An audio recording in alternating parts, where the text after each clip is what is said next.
I wanna rock and roll all night, bump it down and party every day. I wanna rock and roll all night, bump it down and party every day. I wanna rock and roll all night and party every day. I wanna rock and roll all night and party every day. I wanna rock and roll all night. WheezyWaiter.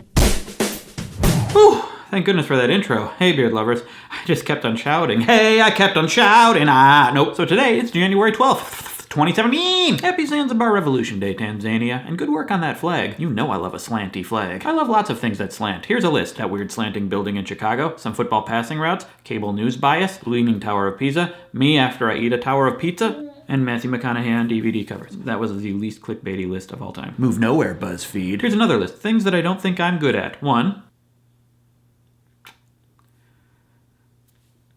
That's tough. I'm just so good at so many things. Oh, it's so hard. Cooking.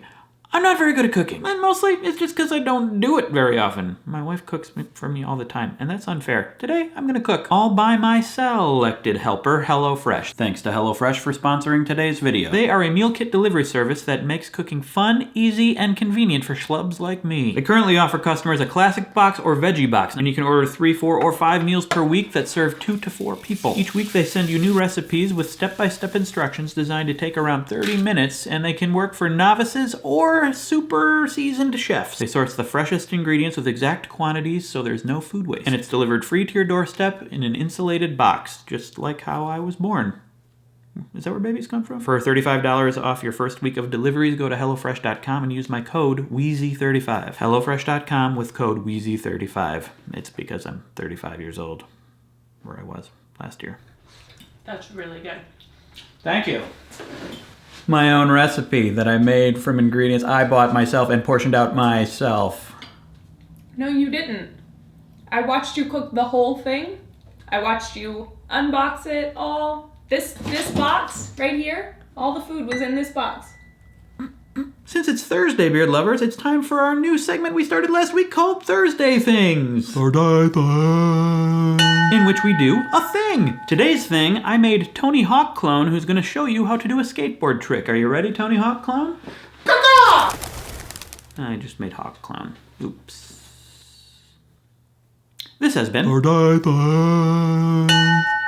Batter up. I'm about to throw you a pass ball because it's time for This Day in History. History. Incidentally, all graphics today were done by ILM, idiotic layout makers. So you want to know what happened on January 12th, 1967? No?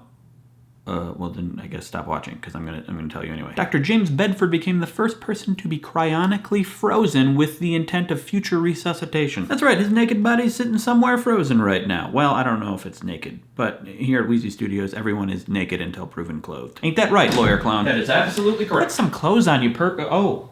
Never mind, you're clothed. In 1965, the Life Extension Society had a new technology, and they were like, hey guys, who wants to give us your body? We'll store it for free. And James Bedford's like, hey, you can take my body after I die of cancer. And they're like, hey, nice body, bro, we will take it. I'm not sure these are exact quotes. So then in 1967, a few hours after he died, they took his body, froze it in ice, replaced his blood with antifreeze, and then put him in a tank of liquid nitrogen. I've been to parties like that. And he remained there until 1991 when they moved his body to a new company called Alcor, and on the way they checked up on him and they're like, yep. He's still in good condition. I don't know what the criteria was. He ain't anymore dead. So maybe someday James Bedford will become James Undedford. Since then, hundreds of people have frozen their bodies. Would you do it?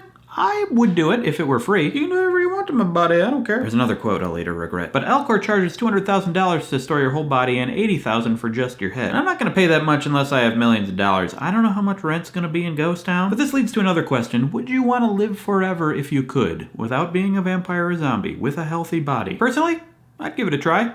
Why limit my options? Who knows what's going to happen in the future? But I wouldn't want it to be so I couldn't die. Because, like, what if the sun blows up and then all of my atoms are spread all over the place, but I'm still alive. That would kind of suck. I'll never do that again. So yes, I would want to be immortal with a healthy body with the option of opting out at any point. But I'd probably give it at least 500 years or so. Just think about how many more new microbrews are going to show up, and how many more blades can they fit into a razor that I will never use. And I want to see what happens when Honey Boo Boo becomes president. And can I live long enough to get as many subscribers as PewDiePie? Probably not, but you could click there to subscribe. There's yesterday's video. Would you want to live forever? What would you do? I'm genuinely curious. Let me know in the comments. Also, click thumbs down if you hated this video. Thank you for watching.